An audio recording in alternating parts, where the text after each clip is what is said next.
in Cambridge of applied mathematics. He got his PhD from MIT on optimization. So I give you the word, Professor. Thank you. Thank you, Ikram. Yeah, so I'll be talking about advanced optimization. Is the sound okay? Yes.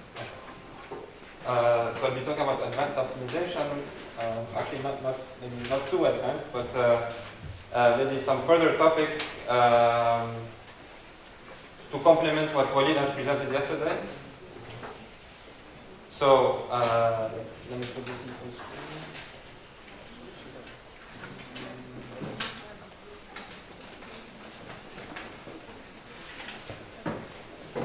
Okay, so this is a very brief outline of what I'm going to talk about. So I'm going to talk about the notion of curvature, which will lead me to the definition of convexity. So convexity plays a really important role in the study of optimization. So I really need to get this definition across and give you some examples of convex optimization problems. And then, so the two topics that I'll really be talking about today is the second order methods. So Walid yesterday talked to us a lot about the gradient method, stochastic gradient method. So these are methods that only use the gradient information of a function. So the first order Taylor approximation of a function. What I'm going to be talking about today is second order methods. So these are methods that rely on second derivatives of the function or the second order Taylor approximation of a function. Okay, so what I mean by second derivatives and Hessians. So Hessian matrix. So this will be the first topic, and then the second topic would be so-called momentum methods. So these are actually first-order methods, but are slightly different than the gradient method that Walid has presented yesterday, and they have better convergence guarantees. So the convergence rate, the rate at which you actually approach the optimal solution, is faster than the gradient method. Okay, so this is the rough outline. And I have to say that I used a lot of figures and a lot of slides, in fact, from Lieven Vandenberg, who's a professor of optimization at UCLA. It was very nice slides. So I think I'll just give one big credit at the beginning instead of putting his name in many of the slides.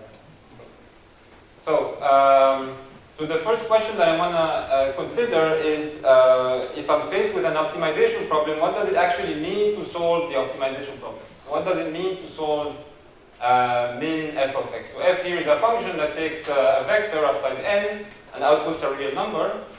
Okay, and I'm looking here at unconstrained optimization, so there are no constraints on x. Okay, so of course ideally what we'd like to find is a global minimum of f. Okay, so a global minimum is a point x star such that f of x star is less than f of x for all x in R. Okay, so that is the definition of global minimum. And that is ideally what I would like to do when I pose this problem. So unfortunately, probably Walid already pointed this out, that finding a global minimum of f, of a general function f, is a very hard problem. So let's look at something a bit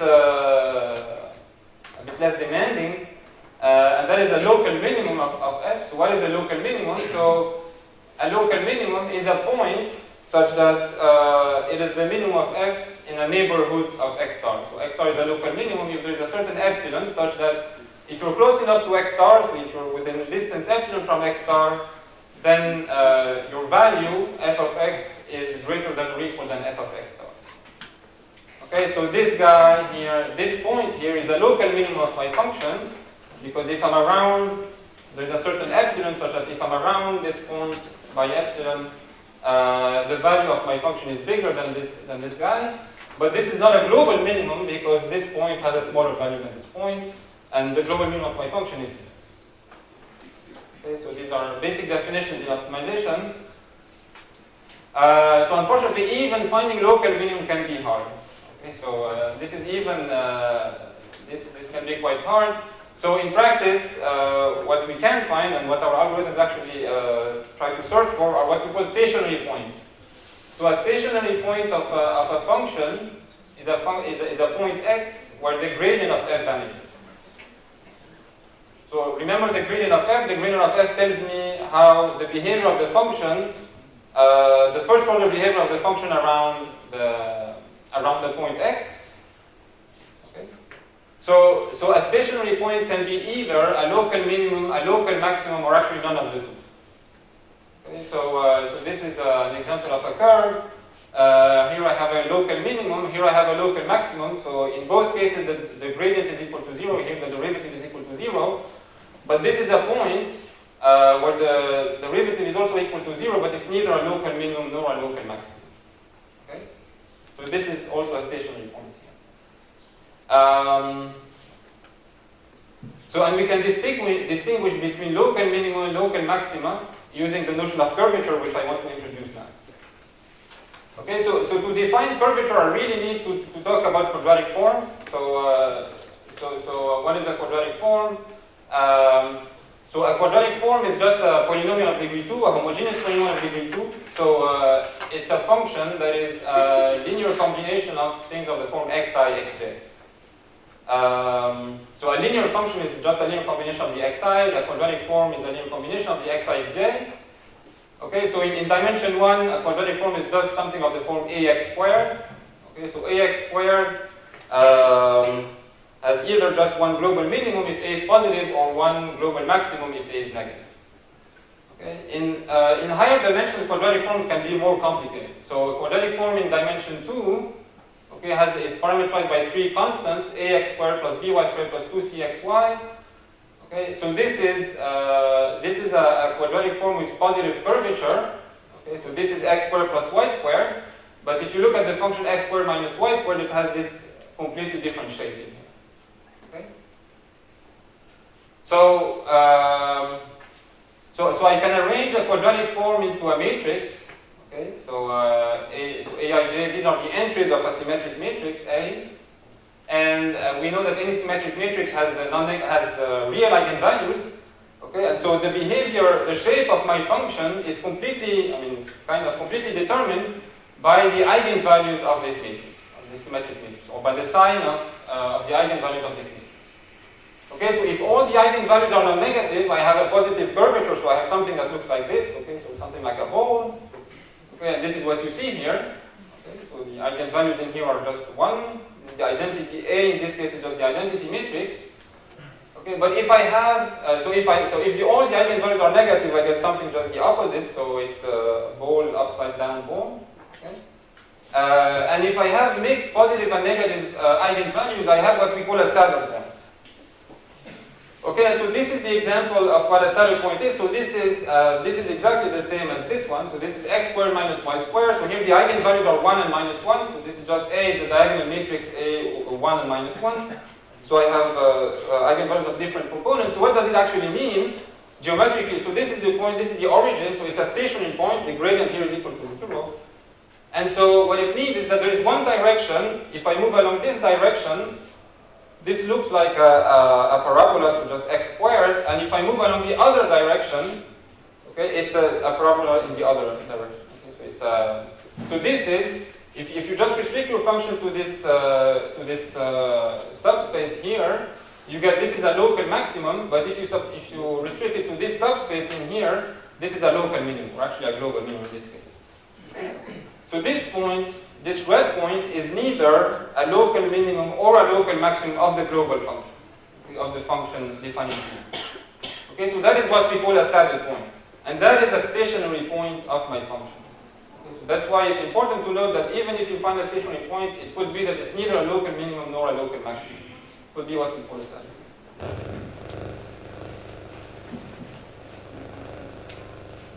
Okay, so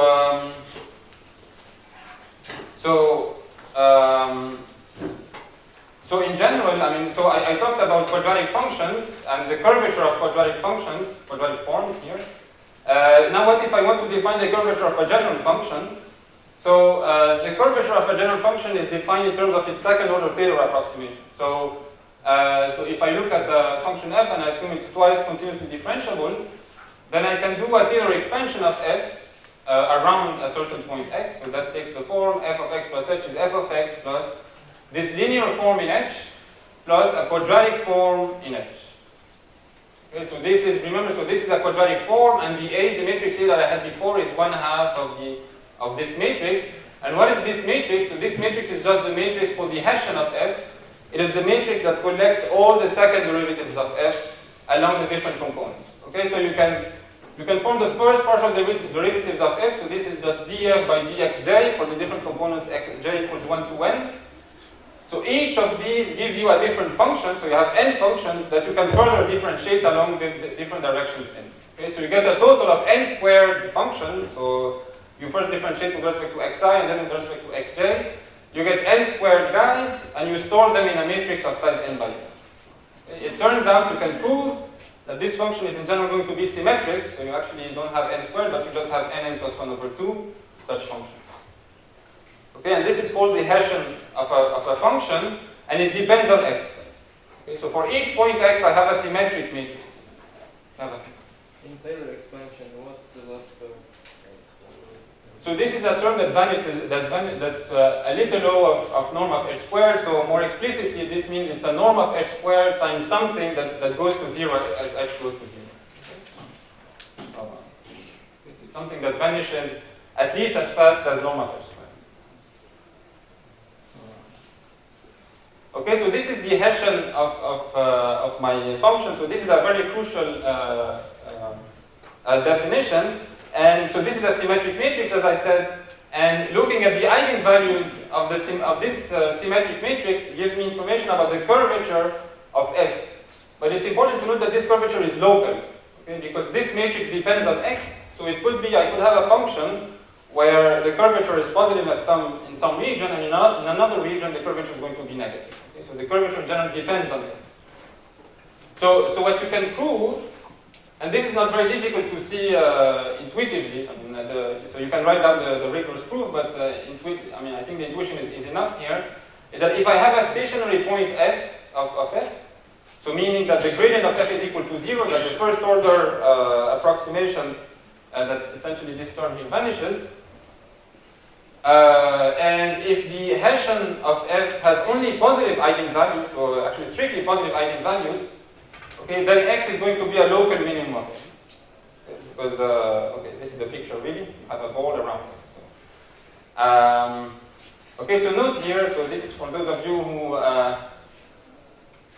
pay attention to the details. So this is, I really need to assume that it's strictly positive.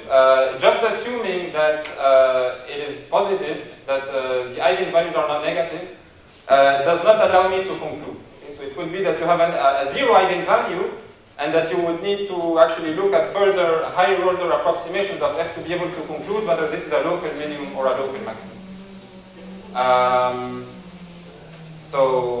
Yes. Okay, I will not dwell too much on this one, but so if the eigenvalues are strictly positive, then x is a local minimum. If the eigenvalues are strictly negative, it's going to be a local maximum. Okay? So this is pretty basic optimality conditions, unconstrained optimality conditions, sufficient conditions for optimality. So now the question that I want to consider is what can we say about global optimality? Okay, so let's go back to the first slide. The first thing that the thing that we really want when we minimize a function is to really get the global optimum. And this is actually what leads me to the definition of convex functions. So a convex function is one where the Hessian of f is always positive semi-definite. So meaning that the eigenvalues of f are always non-negative everywhere. Okay, so for all x in R. Okay, so meaning that its curvature is always like this everywhere. Okay, so this is the definition in terms of the Hessian. And so, this definition assumes that my function is twice differentiable. But there's actually a more, okay, so before I say this, so now if I take a stationary point of a convex function f, then it is going to be automatically a global minimum. Okay, so this is again not very difficult to see intuitively. If everywhere, at each point of your function, you have positive curvature, then if you take a stationary point, you're going to be just the global minimum. So this is a nice class of functions for which the three kind of definitions that I have, global minimum, local minimum, and stationary point, actually collapse. So let me see. So I mentioned that this definition assumes that f is twice differentiable, there is a more general definition that does not assume twice differentiability, so it is equivalent if you assume that f is twice differentiable, which says the following: so a function is convex if so for any 2 points that you take in Rn, and so you look at the point x comma f of x. Okay, so you evaluate the function at x and you evaluate the function at y, and you form the chord between these 2 points. So in Rn plus 1, that this guy has to be above the curve of f. Okay, so this is just a convex function in 1 dimension. Okay, but the definition is just exactly the same for higher dimensions. Okay, and again we see that the curvature of this function is always positive. So this is just the definition of convex function. Probably many of you have already seen this. So there are many examples of convex functions. Let me just go through some examples of convex functions. So, of course, probably the simplest convex function is a linear function. In fact, in this case, the graph of f is exactly this line. So it's not only convex, but it's actually also concave. So concave functions are the functions defined with another inequality sign in the other way. And so linear functions are exactly functions that are convex and concave at the same time. So quadratics, so least squares problem, if I want to minimize the norm of ax minus b squared, that is a convex function. Okay, so this is a quadratic function. So it's exactly like what I had before. So it's actually a quadratic form, but I mean if you add a linear term to it, and so a quadratic form is convex exactly when a is positive semi-net, when the eigenvalues of a are positive semi-net, are positive. Okay, norms are convex. So I mean, a norm that I will see in the next or in 2 slides ahead is the L1 norm of x. This is a common function that comes up in optimization for sparsity promoting problems. The hinge loss that we saw yesterday, that's a convex function. So that's just the max of 0 on x. So remember the curve was something like this. And, or I mean, this one is actually this way. So this is a convex function. It's not smooth, so you can check the definition in this way, but not in this way. And in fact, the problem, the linear classifier that we stated yesterday was actually a convex optimization problem. I will explain this later on. The softmax function, which is, or maybe I mean another name is the log sum x function, which is the log of the sum of the exponential of the xi. So here, x is a vector x1 up to xn, okay, and then you form the sum of the exponentials of the components of x, and then you take the log of this. If you scale things by mu, so if you actually divide by mu here and multiply by mu, and you change the parameter mu, that's going to be an approximation, a smooth approximation of the max function, of the function that picks out the maximum of the vector, the component of x. And this function you can show is convex. Yes, so there are more complicated examples. So for example, if I look at the function that associates to any symmetric matrix its largest eigenvalue, that is also a convex function. This is a bit more complicated to prove, and maybe a bit more advanced that if I look at the function that takes a symmetric matrix and outputs the sum of the k largest eigenvalues, that's also a convex function. And if you look at this function, so it takes also a symmetric matrix, in fact a positive definite matrix. You take the determinant and then you raise this to the power 1 over n, where n is the size of the matrix. You can show that this is a concave. So if you want, so this is actually the geometric mean of the eigenvalues of x. So you may say, you may say that these are kind of wild examples, but these are actually functions that are used in practice. For example, if you have a certain cloud of points and you want to find an ellipsoid that contains all these points with minimum volume.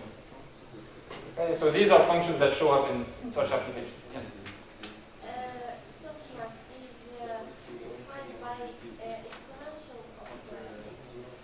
divided by Yes, yeah. This function is another base of Yes, sorry. So I think different communities use different terminology. So in machine learning, it's true that the softmax operation, actually I used even this terminology yesterday, is the one where you take a vector of scores, and you transform it to a vector of probabilities by taking the exponentials and then normalizing.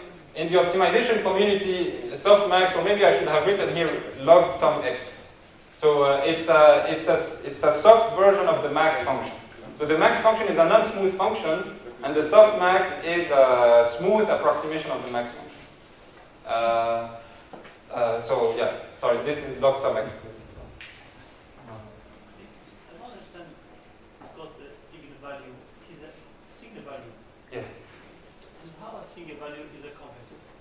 It's one value. No, but it's the function. So, but it's a function of the matrix. The previous one, that is the value of a symmetric matrix. Yes. So this is a function of x. I think of it as a function of x. So x is variated. Yes. So sorry, I should have written f of x equals like here. Okay. Right. So actually, lambda max of x is just this with k equals to 1. Okay. So.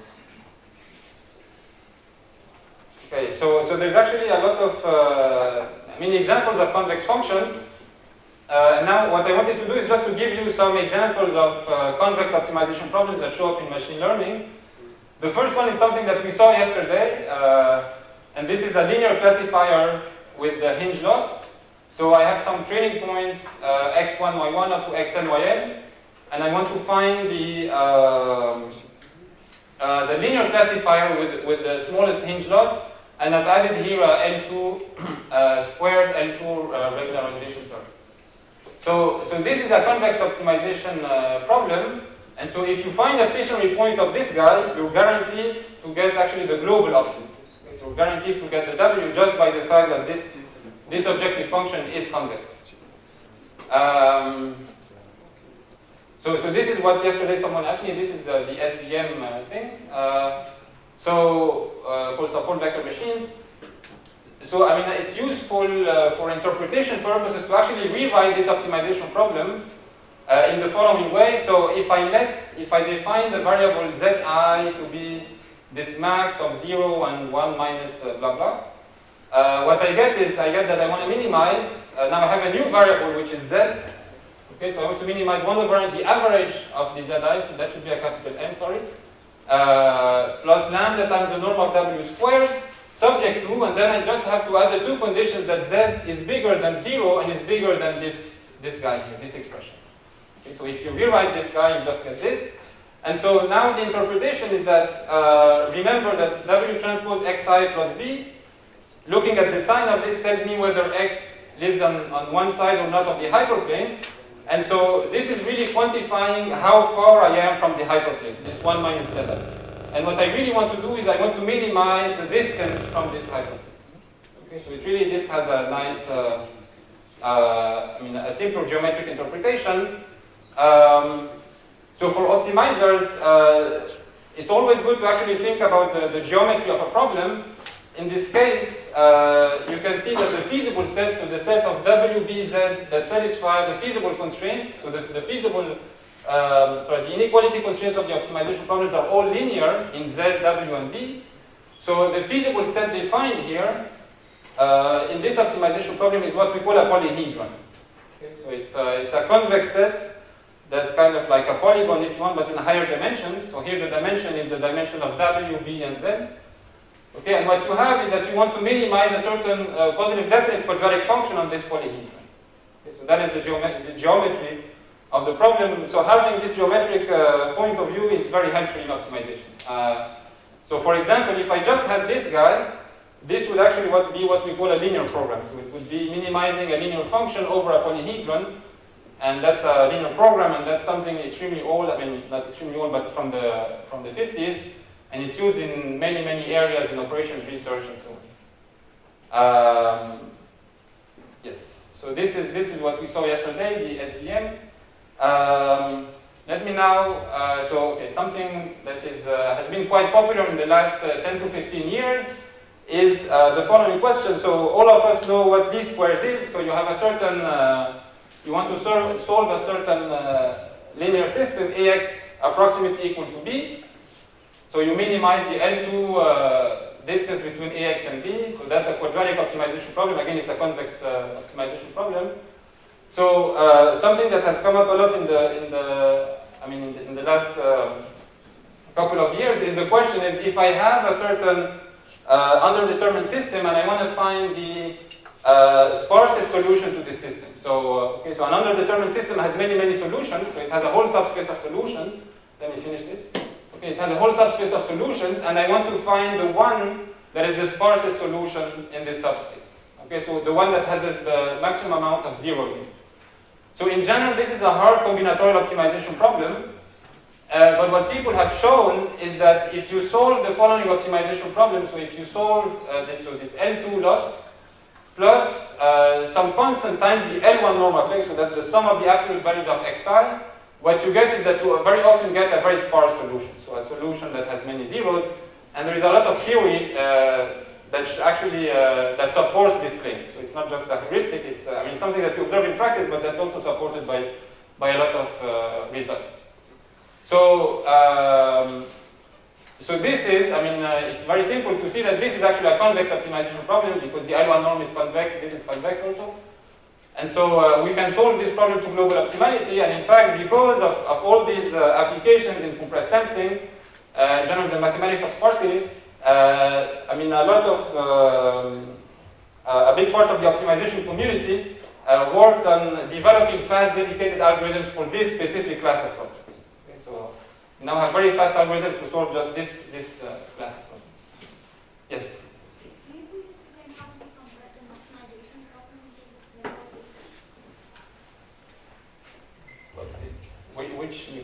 Where is the maximization? Like, it was explained that it was an optimization problem using ZI maximum from 0. Oh, so this is a minimization, this is a minimization.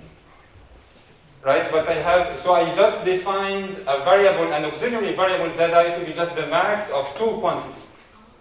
Okay, so I have a max in here, okay, and I want to replace it by something simpler, by just a zi. Okay, so this is something very useful in optimization. Thank you for asking. So so there is in optimization there are usually many ways to write an optimization problem, to reformulate it in different ways, to add auxiliary variables that help in the formulation.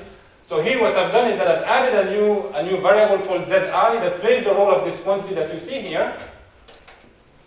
Okay, and I've added the required constraints to make sure that zi is indeed equal to this. Okay. So if I just, so I should really just have zi is equal to the max of this. So really minimize over wbz of this quantity subject to z is equal to this.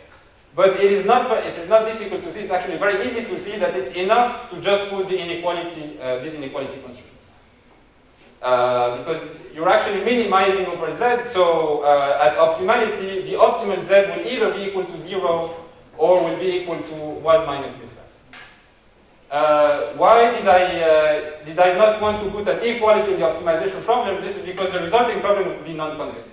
Okay? That the geometry of the problem would be non-convex. So having the inequalities, even though it is equivalent at optimality, is helpful from the geometric point of view, from the convexity point of view. Okay?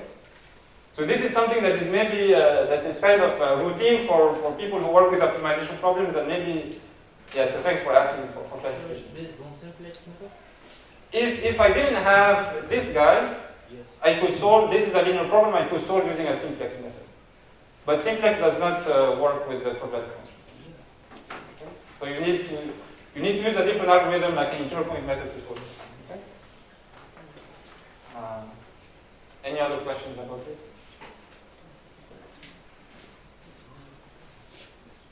Okay. So this was the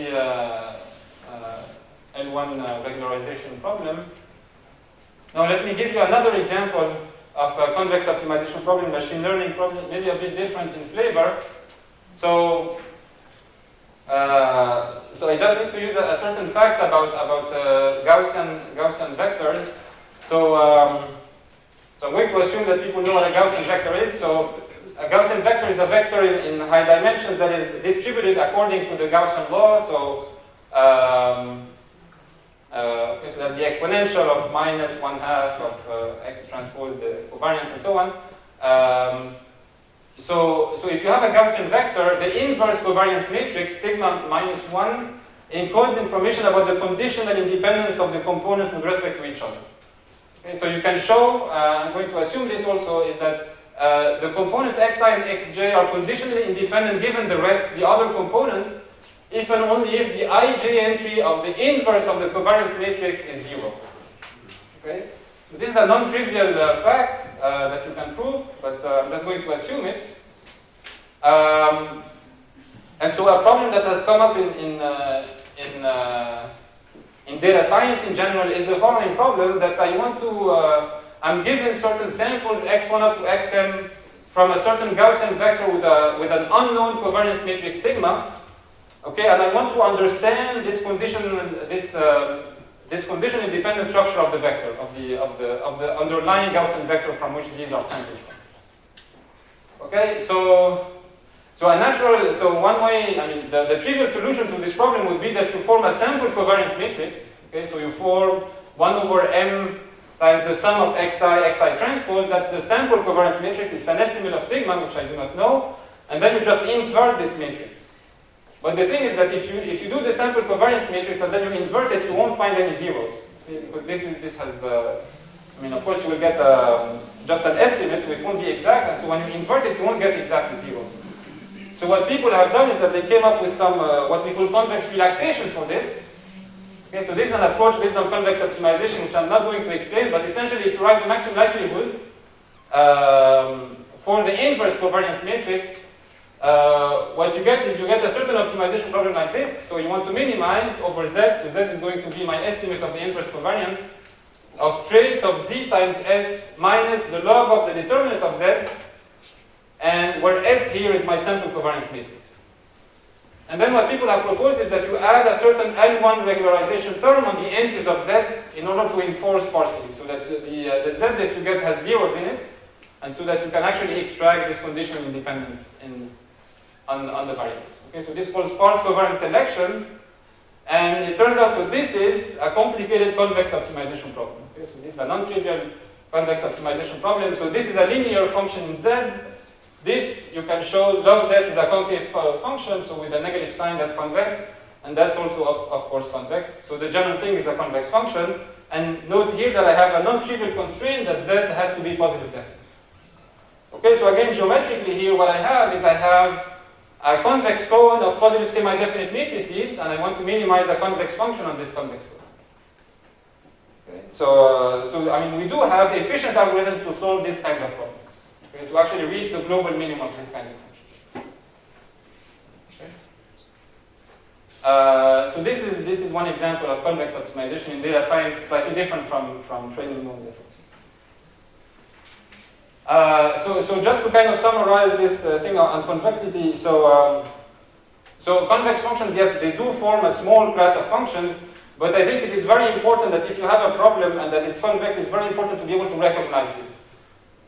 Because if you recognize it, you just open up a whole set of tools that you can use that will allow you to reach global optimality, give you certificates of optimality, and so on. And in fact, recognizing whether an optimization problem is convex or not is not a trivial task, because not only, I mean, there are certain functions that are convex, but they're kind of non-trivial to see, but in some situations, in fact, you may need to reformulate or reparameterize using some nonlinear parameterization of your problem to make it a convex form.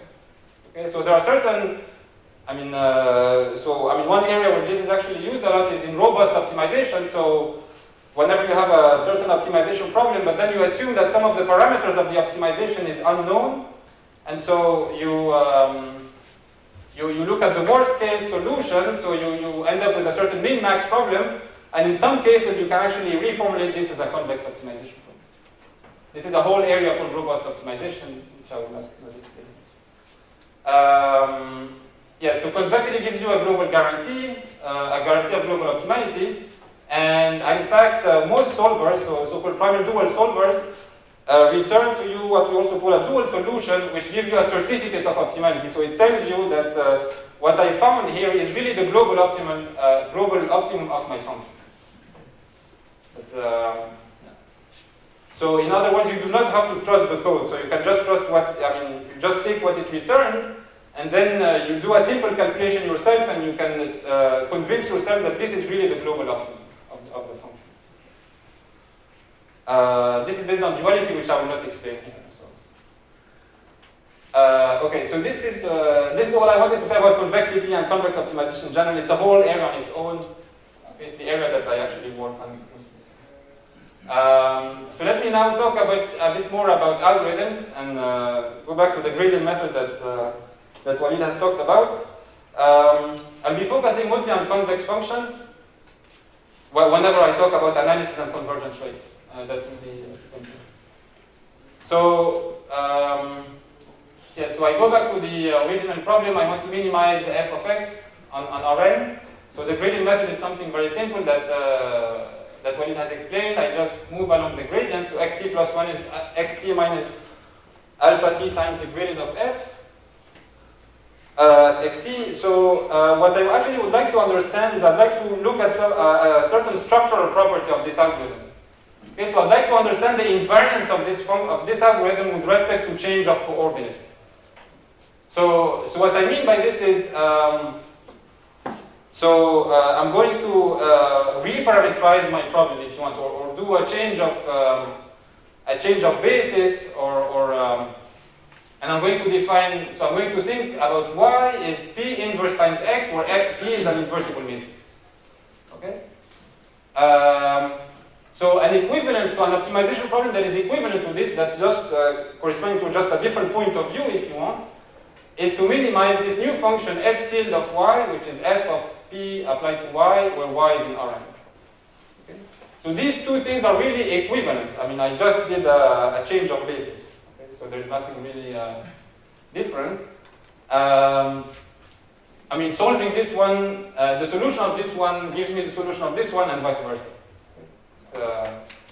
And what I would like to understand is whether the iterates of the algorithm are going to be the same for these two problems. Okay, so if the iterates are going to be the same, I'm going to say that the algorithm is invariant under change of coordinates, and if the iterates are different, I'm going to say it's not invariant. Okay? Why this function is important? Why is the invertible function is important for this problem, this kind of problem? Why is it important? Because it means that so it means that if the iterates are different, then you may think about, you have your problem, and you may want to actually rescale the coordinates, say, or do a change of coordinates in such a way that the gradient method will converge faster for the other one. Okay?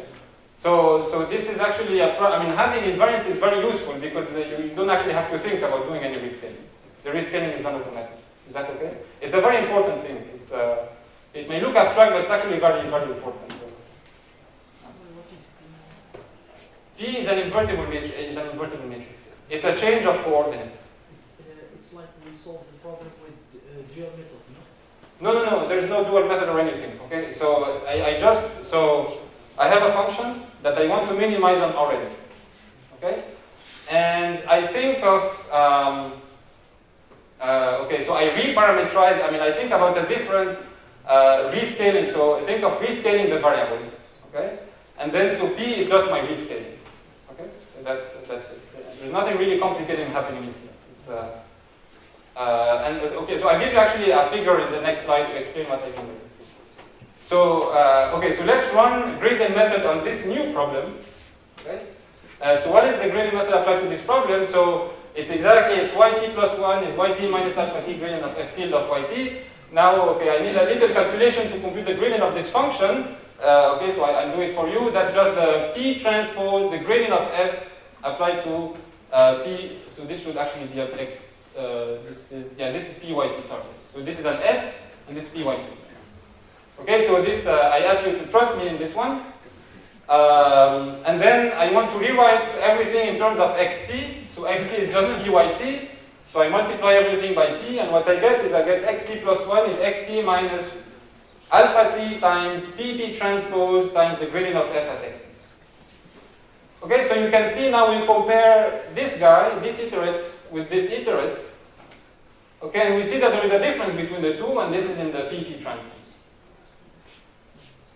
Okay? Identity. Yes, so what we get, so the conclusion is that the iterates are in general going to be different unless P is an orthogonal matrix. So P is an orthogonal matrix, meaning that PP transpose is equal to identity. Okay, so P is an orthogonal matrix, meaning that P is just a rotation. Okay, so it preserves norms. Okay, so let me actually, so this was just formulas. Maybe let me explain this in with pictures. So this is the gradient method. What you see here is the gradient method applied to this function, this quadratic function, f of x1, x2 on the plane. F of x1, x2 is 1/2 of x1 squared plus gamma times x2 squared, where gamma is bigger than 1. So, okay, let me explain what we have in the picture. So these ellipses that you see here are what we call the level sets of the function.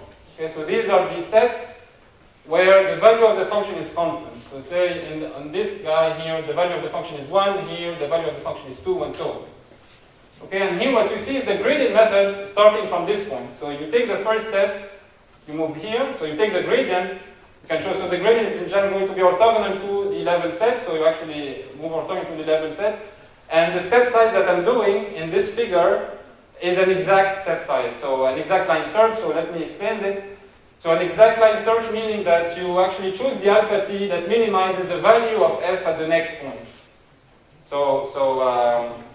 Okay, so you so here the gradient direction is pointing this way, and then you have a whole line to choose the alpha. So you choose the alpha that minimizes the value of f on this line. Okay, so you do an exact line search, and then you land in this point, and then you take the gradient. It's going to go orthogonal to the level set. You do an exact line search, and you land here, and so on and so forth. Okay, you get this this zigzagging behavior of the gradient. And this is exactly, this is a manifestation of the fact that the gradient method is not invariant under scaling. Why I say this is because I can reparameterize my problem. I can rescale the second component, x2, by just the square root of gamma, in such a way that my function is just going to be, in the new variable is going to be just y1 squared plus y2 squared. Okay? If I do a certain rescaling, I can put my function to be just the L2 norm, the isotropic L2 norm, so y1 squared plus y2 squared. And if you think about applying the gradient method to, so let me maybe do on the board here, y1 squared plus y2 squared, you can show that the gradient will actually, the gradient method will actually converge in one step. Okay, so my level sets are going to be exactly circles. Okay, and if I start at any point, my gradient points in this direction, and so if I do an exact line search, okay, so meaning that I find the alpha that minimizes the value of f along this line, I'm actually going to reach the origin right away in just one step. Okay, so what I have is that if my gradient method was actually invariant under scaling, then it should reach the optimal solution in just one step for this function, okay, which it does not. So this is a manifestation of the non-invariance of the gradient method. Okay? So this is something not good about the gradient method. It's, okay, so for those of you who do mathematics, this is actually inherent in the fact that the gradient, when I define the gradient, this is really related to the inner product that I choose. Okay? Definition of the gradient is related to the inner product that I choose on Rn. So it is normal here that I get this orthogonality requirement for because the orthogonal matrices are the ones that preserve the inner product. So okay, so this leads me to Newton's method. So Newton's method is an optimization algorithm that is invariant under scaling, but with the caveat that it actually uses second order information about f. Okay, so this is the formula for the Newton's method. So xt plus 1 is xt minus, okay, it looks like the gradient method, but then I have this matrix in the middle. So I have the Hessian of f. So remember, the Hessian is the symmetric matrix of second order derivatives of f, inverted times the gradient of f at xt. Okay, so there is so this may look a bit complicated. There is actually a very simple interpretation of what the Newton's method is. So the interpretation is as follows. So let's assume that I'm at this point. So this point is xt f of xt. What I can do is I can do a quadratic approximation of my function. So this is defined as f of xt plus the gradient of f at xt transpose h plus this guy. This is what we had in the very first slides. And if my function f is convex, I know that this guy is positive semi-definite.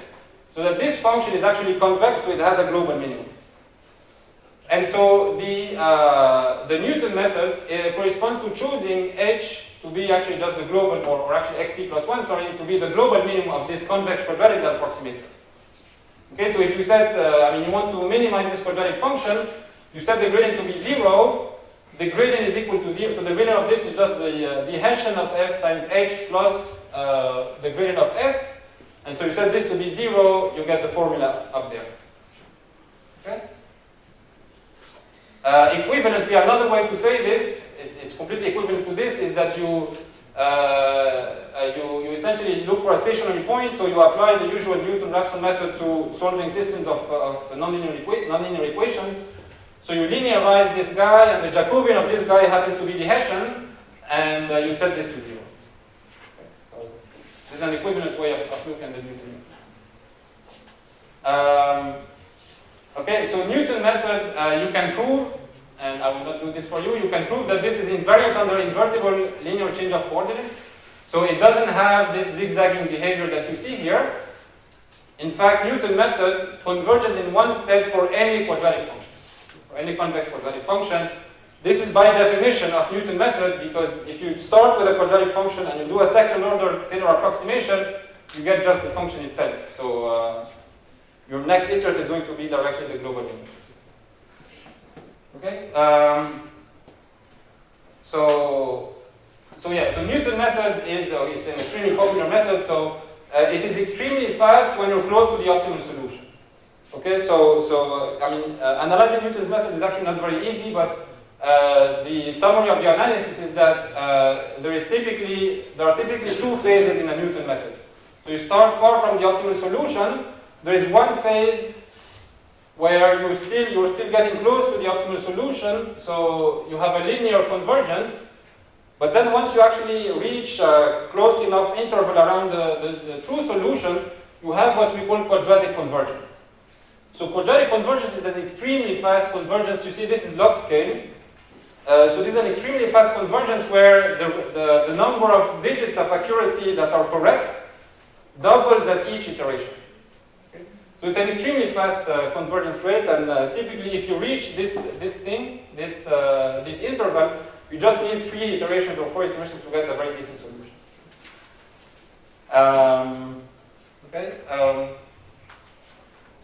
What is the major drawback of Newton's method is that each iteration is quite expensive. You have to form this matrix of second derivatives of f, and you have to solve a linear system, or if you want to invert this matrix.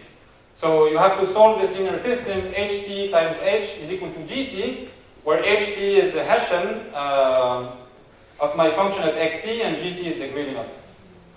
And we know that solving a linear system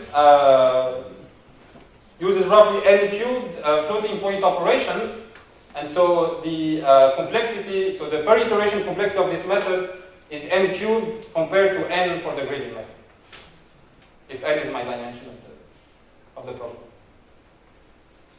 Okay, any questions about Newton's method? Is that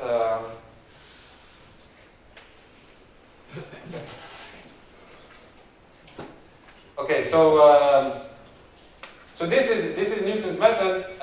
So let me just say that if you can apply Newton's method for your problem, so if n is not too large and you can efficiently form the matrix of Hessian, then you should use the Hessian method. Then you should use the Newton method.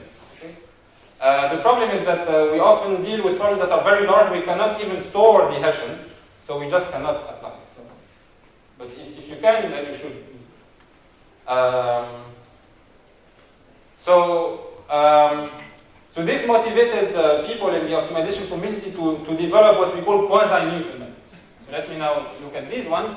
So Quasi-Newton methods are very similar to Newton methods. So they have a very the iteration looks very similar. But now, what we're going to do is that we're going to have ht being a suitable approximation of the Hessian of my function. Okay, and this is, the ht is going to be chosen in such a way that we avoid the computation of the Hessian at each iteration, avoid forming this big matrix, okay, and to avoid as well solving this linear system or inverting this matrix. Okay, and there are different choices that have been proposed in the literature. I'm going to just focus on the most well-known Quasi-Newton method, which is called BFGS, after the name of people who invented it, so Royden, Fletcher, Goldfarb, and Shannon. Okay, and so the idea here, so I'm not going to give the full iteration to update HT and HT inverse, but I'm just going to explain the one-dimensional interpretation of it. But let me just mention that it's based on a simple yet iterative update of HT and HT inverse, and the cost per iteration goes from n cubed for the Newton method to n squared. Okay, so you go from n cubed to n squared, so this is better. And let me now tell you, so how does it work? What is the geometric interpretation of the BFGS method? Is as follows. So this is a one-dimensional optimization, convex optimization problem. So what you see in blue here is f prime of x. Okay, this is the derivative of the function that I want to minimize. But remember, because this is convex, minimizing my function is the same as solving f prime is equal to 0. So really, I know that the optimal solution is here. Okay, this is really my optimal solution. And so I also know that Newton's method corresponds to applying the Newton-Raphson method to f prime. So I know that if this is my iterate xk, my next iterate for Newton's method is going to be defined as follows. I'm going to define the linear approximation of f prime like this, and then I'm going to solve this linear approximation has to be equal to 0, so my iterate will be somewhere in here. Okay. Instead, what the BFGS method does is that you look at the previous iterate that you had, so xt minus 1 or xk minus 1 in here, and you approximate the, so instead of using the Taylor approximation of f prime, what you use is this second line. Okay, so the line that joins f prime at xk minus 1 and f prime at xk, and use this as an approximation of f double prime at xt. Okay, and then you solve this to be equal to 0, and you set this to be xk plus 1. Okay, so you approximate if you want, the short kind of description is that you approximate the second derivative of f at xt by the finite difference of f prime at xt and xt minus 1. And use this as your approximation of f second prime. So this is just for the one dimension, just to give you an idea. The higher dimensional definition is more involved, and so I'll not give it. Yes, so if you apply, so it compares quite well with Newton's method. So I took this slide, by the way, from Lieve and Vandenberg. So this is applying Newton's method for this optimization problem. Okay, so for those of you who are familiar, so this is an optimization problem that is typically used when you solve a linear program. So if you want to solve a linear program, minimize C transpose X subject to AI transpose X less than BI, and you use an interior point method, this is a typical optimization problem that we want to solve. So if you apply Newton's method for this,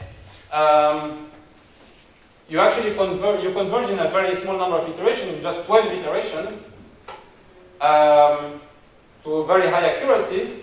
And if you apply BFGS, you have a similar pattern plot. The plot of the error, but the number of iterations is quite larger. Okay, so it's 150 instead of 12. But you have to, if you count total complexity of the function of the method, you have to count also the per iteration complexity. So the per iteration complexity of Newton's method is n cubed. So here n is 100, and here it's n squared. So there's a trade-off between the number of iterations and the per iteration complexity. And actually it turns out in this example that BFGS has a total flop count, so floating point operation count, that is smaller than Newton's method, even though the number of iterations is larger. Okay, so this is about BFGS. There's actually another drawback, not another, but there is a major drawback in BFGS is that you need to store HT and HT inverse. You need to update them, and these are matrices of size n by n. Again, if n is very big, you may have memory problems. So this is why the very popular variant of BFGS is called LBFGS, and that's called limited memory BFGS. So let me again briefly just tell you the idea. So the idea is to note that in here, I really do not need HT and HT inverse in full. What I just need is HT inverse applied to the gradient of f. So if you just need HT inverse applied to a certain vector, you do not really need to store the whole matrix, but you just need to store an appropriate factorization if you want of this matrix, an appropriate number of small number of vectors to store this matrix, and this is why this is what exactly the LBFDS method does. Okay, I will not say more, but this is an extremely popular optimization algorithm, LBFDS, applied to non-convex problems also, and it's actually implemented in many scientific computing packages.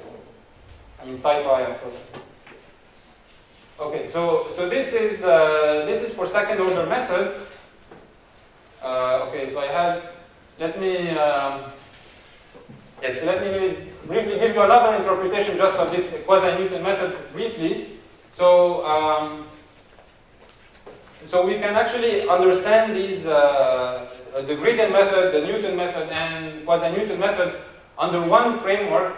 This is the framework of variable metric. Of essentially changing the metric according to the point. So let me explain this. So if I have a certain point x, I can consider what we call the steepest direction or the steepest descent direction at a certain point x. Okay, it is the point that has it is the direction, sorry, that has the smallest directional derivative.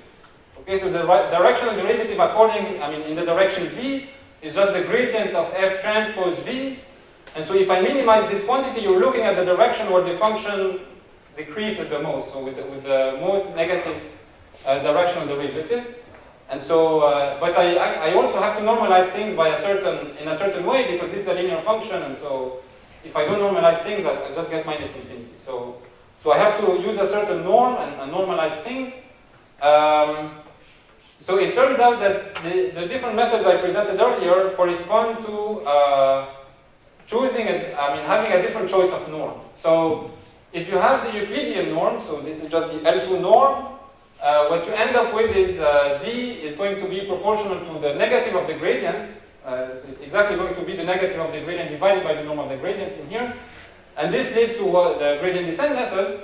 If you use a certain metric that depends on the point x, and that's the metric defined by the Hessian of the function at x, so that's v transpose times the Hessian of f times v to the 1/2.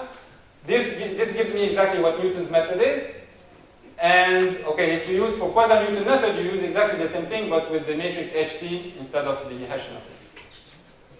Okay, so there are more recent methods called the Adagrad method, for example. They are they're very similar to this choice of metric here, where ht is an adequately chosen diagonal matrix. So yes. So this is called the variable metric interpretation of all these methods. So let me now, yes. So I'm going to focus now from now on on first order methods, and we're going to have a closer look at the gradient method, and more particularly its convergence rate. So I'm not going to talk about Hessians anymore. So you can forget this.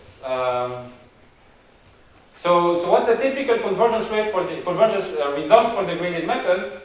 So a typical convergence result tells you that if you assume that f is convex and that its gradient function is smooth, so meaning that the gradient of f doesn't change very fast. Precisely the way we say this is that the function, the gradient of f is L Lipschitz for a certain L.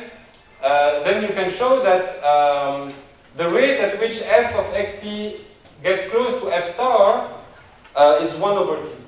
Okay, so f of xt minus f star is less than a big O, this has some constants, of 1/t.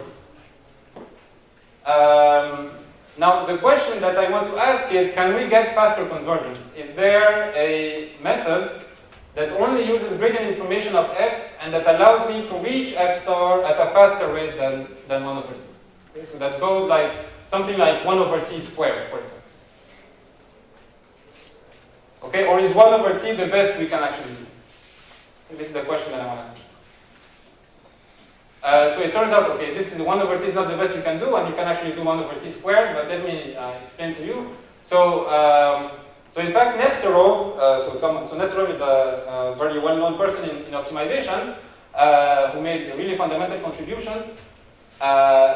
so he showed that there is no first order algorithm, so that's an algorithm having only access to the gradient, that can reach an accuracy better than 1 over t squared after t iterations.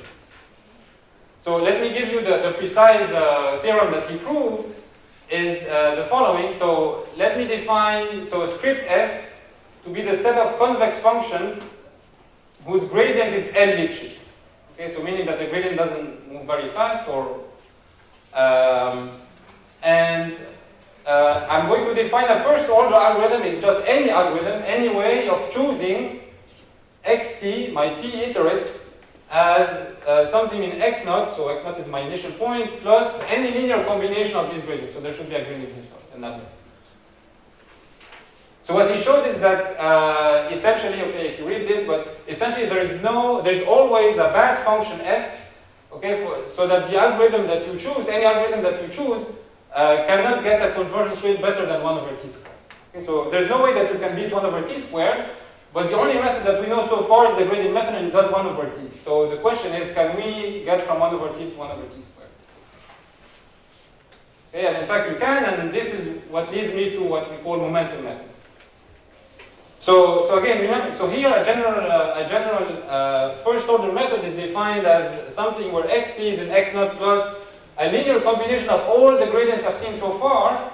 Remember that the gradient method just uses gradient of f at xt. It does not use the previous gradient, so it is natural to think about methods that will use the previous gradients, or that will use somehow the previous iterates. So, so this is, this is what leads me to momentum method. So, so momentum methods use momentum. So the simple, maybe the simple instantiation of momentum method is the so-called heavy ball method. So the heavy ball method has the following form. So xt plus 1 is going to be also xt minus alpha t times the gradient of f at xt plus something that we call the momentum term. So that's beta t times xt minus 1. So let's try to understand what's happening here. So this is just, if beta t is equal to 0, this is just the gradient method. And, but what I'm trying to do here is, so beta t times xt minus 1 is the direction that I moved in the previous iterate. Okay? So the momentum here is kind of carrying, so that's why it's called a heavy ball method. It's carrying a heavy ball with you, so, and you're not completely trusting the gradient, but instead you try to trust more what you, I mean not more, but you also trust the direction that you've taken in the previous step. So you kind of achieve a trade-off between the direction that you took in the previous step, which is this direction here, and what the gradient is telling you. So at the end what you get is, this is the gradient step, and this is the momentum term, what you did in the previous step. And so the total thing will be a trade-off between the two. Okay? So that you, yes, so I mean, you can intuitively see that what the heavy ball method is going to achieve is that it's going to reduce the oscillations of the gradient method that we saw in the very first slide. So I wanted to just show you a simple demo here. So I found this just today when I was preparing the slides. So that's an online demonstration of the momentum method for a certain non-convex function, in fact, but it doesn't really matter.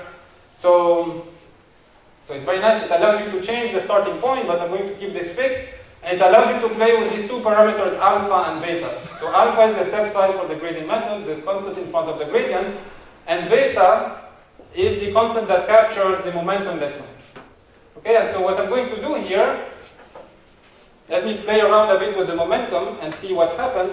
So this is after a certain number of iterations, I don't know exactly, but so if I reduce the amount of momentum, you can see that I have these oscillations of the gradient method. Okay, in here. And by adding momentum, I greatly dampen these oscillations. So I have my heavy ball, and so I trust the previous step, and I kind of completely reduce, you see, these oscillations. So you can also play with the step size and so on. It's quite fun to play with. So let me move back here.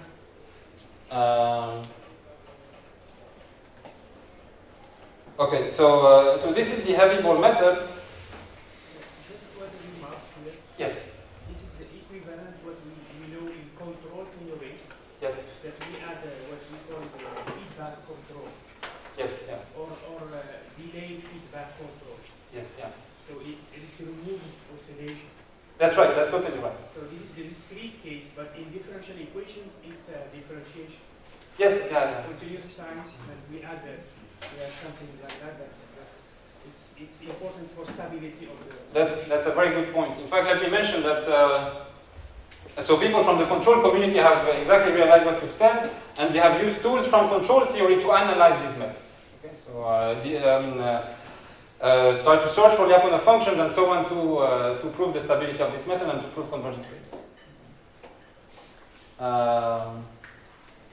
So this is the momentum method. So maybe another way of looking at the momentum method is as follows. I mean, if you unroll the dynamics, so again taking the dynamical interpretation from control theory, if you think of this as a dynamical system where t is time, here discrete dynamical system, then and if you what we call we unroll the dynamics, so you go, I mean, you replace xt with the previous iterate and so on and so forth, and let's assume that alpha t and beta t are constant.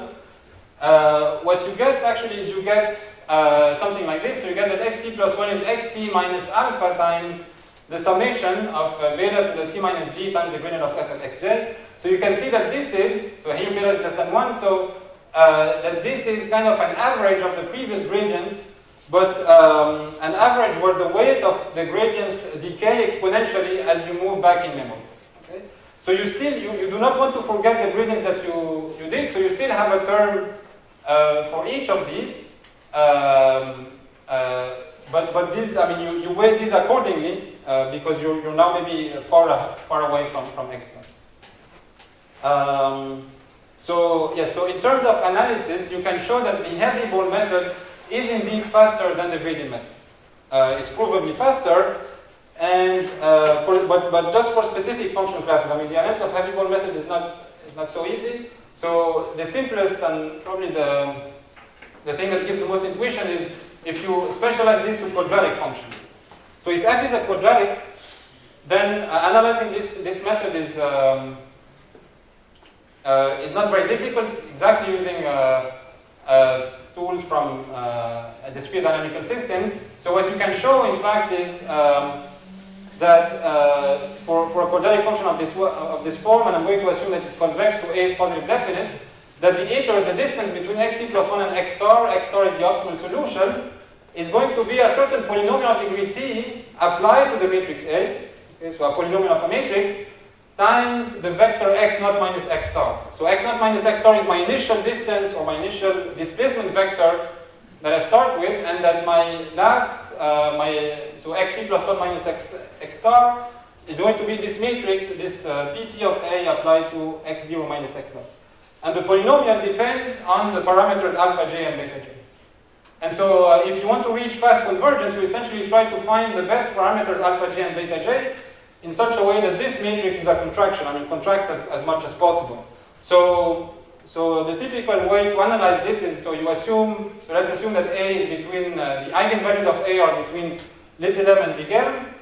You can show that you can choose the parameters, to get a good choice of the algorithm, you want to choose the parameters so that the polynomial pt of x has small values on the interval m and big M.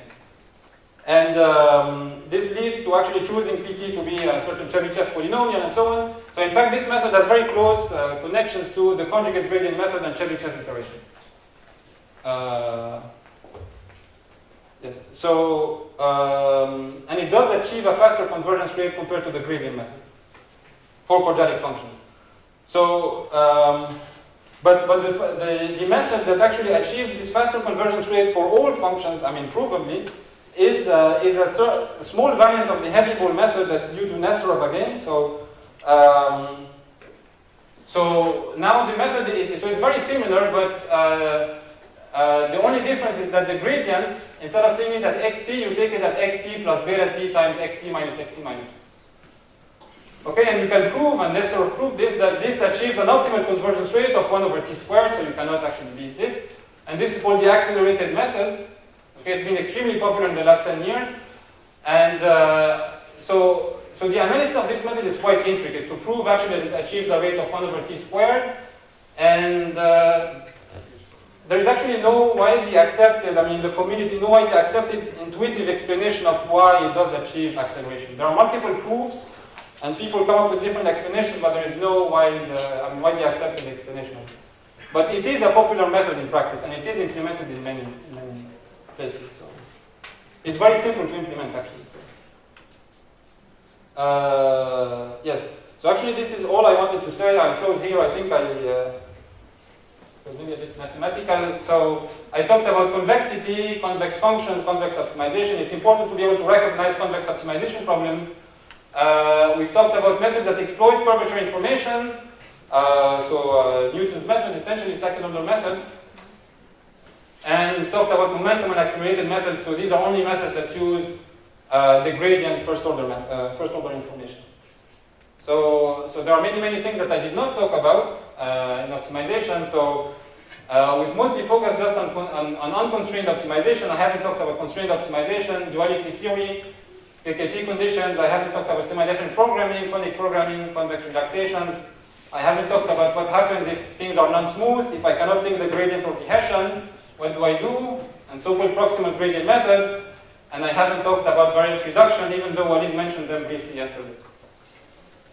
So that's it, and thank you for your attention.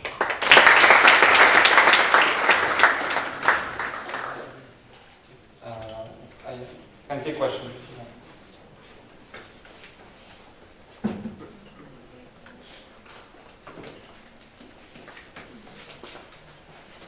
I mean, this was a bit theoretical, I realized, but sorry.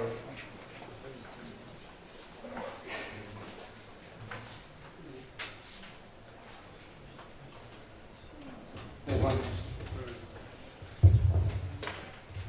I just want to ask, how do we choose the Chebyshev polynomial? Is that for using the property of the orthogonality, or what? Yes, so the Chebyshev polynomial has a certain important property that so among all the smallest supermodel. The smallest supermodel among all polynomials. Yes, exactly. Thank you, Hamza. Yes. So it's among all monic polynomials on the interval -1, of certain degree, it's the one that has the smallest sup node. So this is why this shows up in here.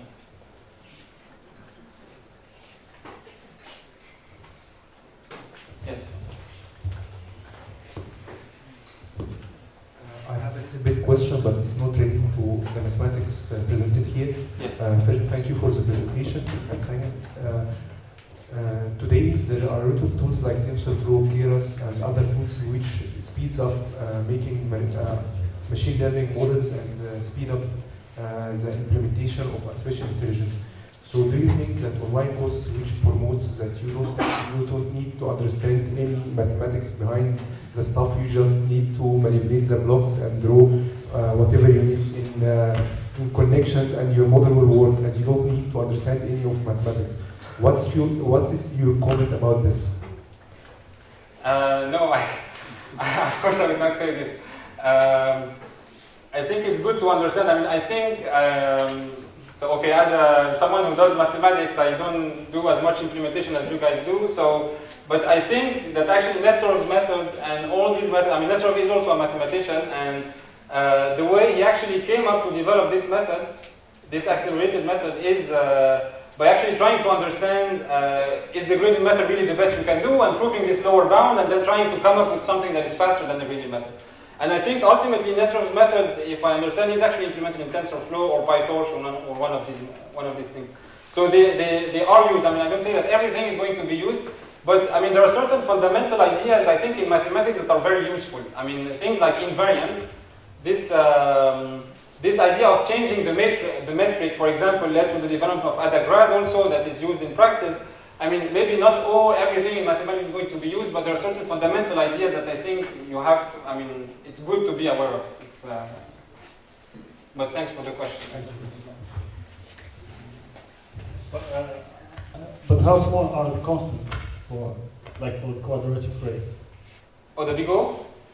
No, they're very reasonable. The big O here? Because sometimes when you have a... I see what you mean. The big O here? Yes. Yeah, no, they're very reasonable. It's they're not. Depend on this smoothness of the function. They depend really on L. Yeah, the Lipschitz constant of the gradient. And in practice, how people deal with storing all the gradients and Hessian and all the xt for t smaller than. Yeah, so you don't actually store them. So for example, the momentum method, you just need to have the previous iterate. So you have, of course, you are going to have xt, but you just store xt minus 1. This is the additional force that you need to compare to the gradient method. And then you just compute this. The Nesterov accelerated method is also the same. It's actually on MATLAB, which I use, it's just 10 lines. It's really very simple. But you have to store all the gradients for time 0, time 1 to time t minus 1. No, you just need to store this one. This is, this is another, if you use this equation, yes. But this one already embeds the history. The only thing that you need about the history is already embedded in here. So. Yes? How do we choose alpha and beta? Yeah, so this is according to what I said here. So you choose them in such a way that this polynomial is the one that minimizes, has the smallest norm and so on. So there is a formula for it, which I didn't give. But actually, maybe let me tell you as a side comment that if you really want to minimize a quadratic function with a positive definite, then you should really use the conjugate gradient method, not this one. Okay, so the conjugate gradient has other nice properties. It converges in a finite number of iterations and so on.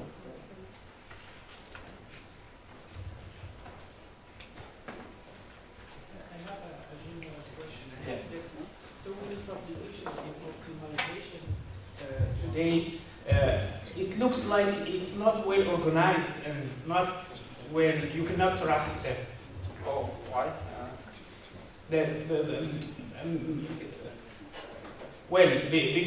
Because there's so many methods and sometimes you cannot decide which method to use. Okay, no, yes, I agree. Yes, so it's true that in machine learning recently, because of looking for, it's true that there are so many acronyms and new methods and so on coming up every day with it. So, there are certain fundamentals, there are certain basic methods that all these methods build on, and it's very difficult to keep track of this if you are not in this area yourself. So, I don't really have a comment on this. This is something, a general trend of the community, they're all trying to, so the thing is that there are many different settings in optimization. It could be stochastic optimization, deterministic optimization, constrained, unconstrained, different settings, and so, and different assumptions. Your function is strongly convex, is not strongly convex, is Lipschitz continuous, and so you have different analysis depending on the different assumptions you have. Yes? Thanks for the presentation. If we consider the algorithm, so xt plus 1 equals xt minus alpha t times the gradient, and yt equals the mean of all the xg smaller or equal than t. Is it a better algorithm than the Hilbert? No, so the gradient method is typically a descent method. Yes. So meaning that you decrease all the time.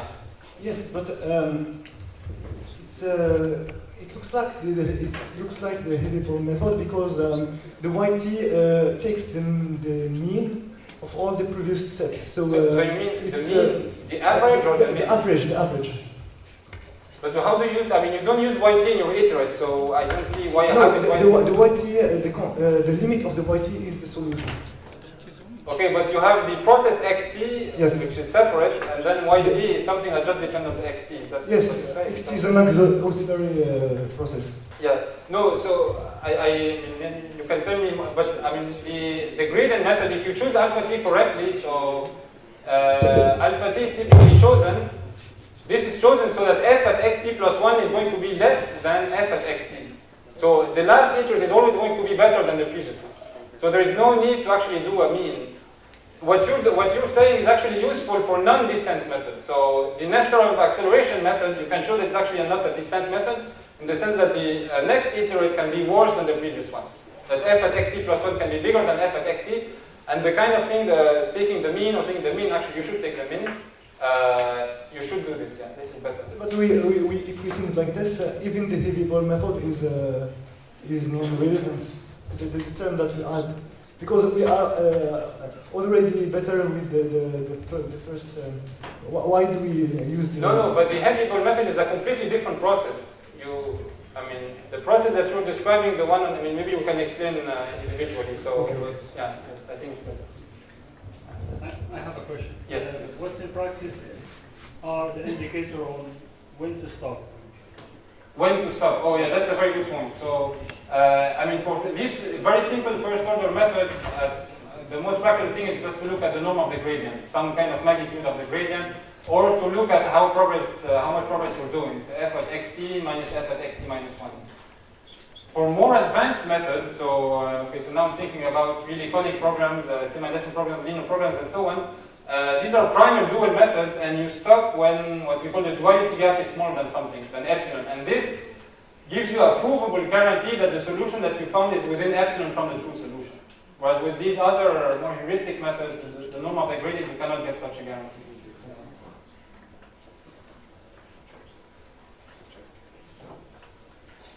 Is there any other question? Someone over there?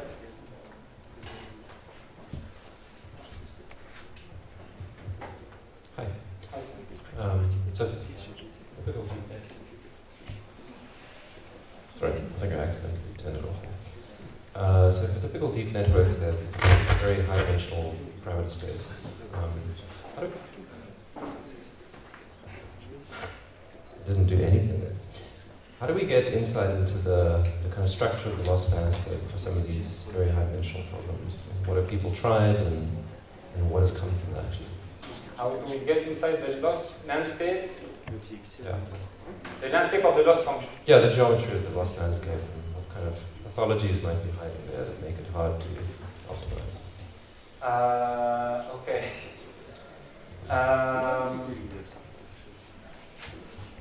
Yeah, so it's definitely, so the loss landscape is definitely non-convex. That's the first observation. So for neural networks at least.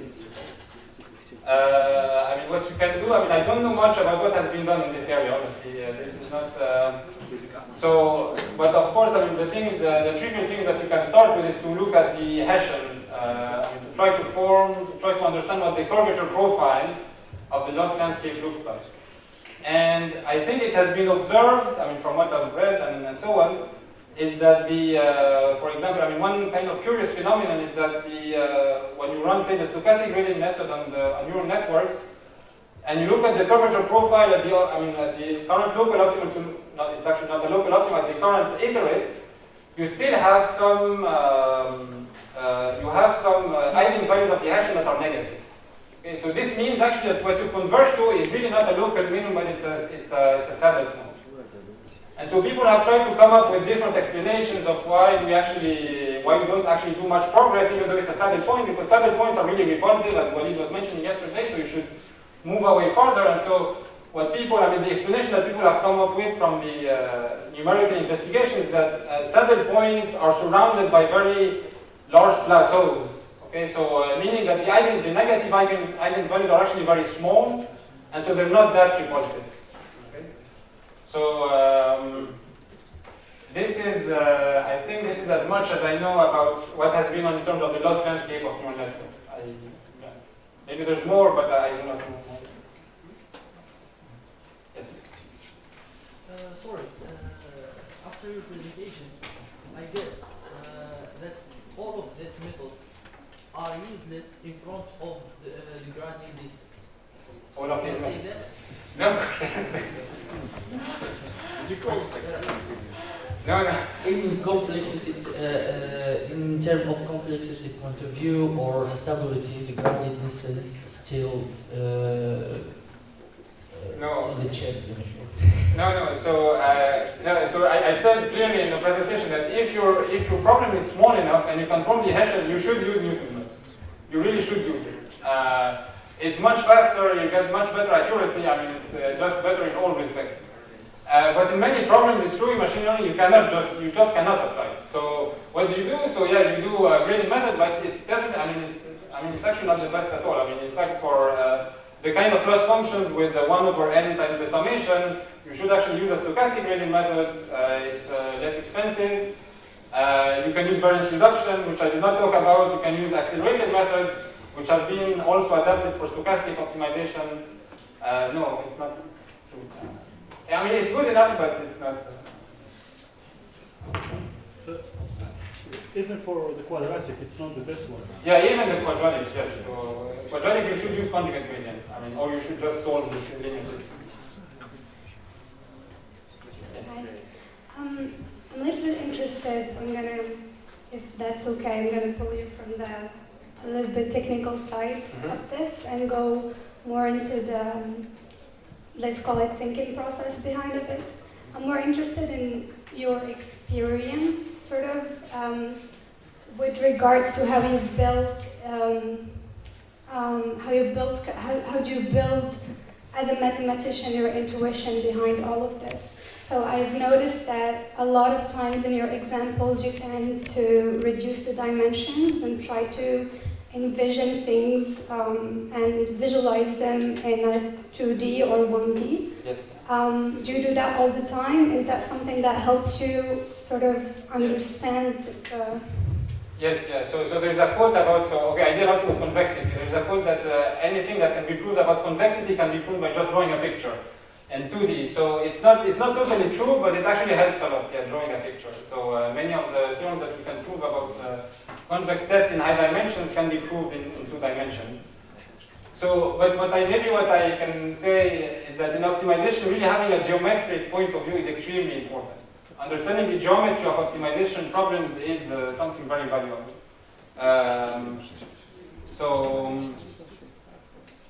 Yeah, I mean, in high dimension, so again, going back to this reducing dimension thing, it's not true that everything can be reduced to high dimensions. I mean, there are certain phenomena that only happen in high dimension. There's a whole area called high dimension convex geometry that exploit the phenomena that happen in high dimensions. But these phenomena do not, did not show up really a lot in the analysis of optimization methods. Analysis of optimization methods tend to rely more on analytic methods. So not so much on these kind of things. But geometry is very important, I would say. So can you talk about your contribution in optimization? Okay, this is becoming okay, so I actually, very briefly, I do not really work on algorithms. In fact, I really work on semi-definite programming. So if you do control, then you know what linear matrix inequalities are, LMI. So I really work on semi-definite programming. And I work a lot on convex relaxation. So how, if you have a certain non-convex problem, how do you relax it into a convex optimization problem and have good guarantees in terms of approximation. So,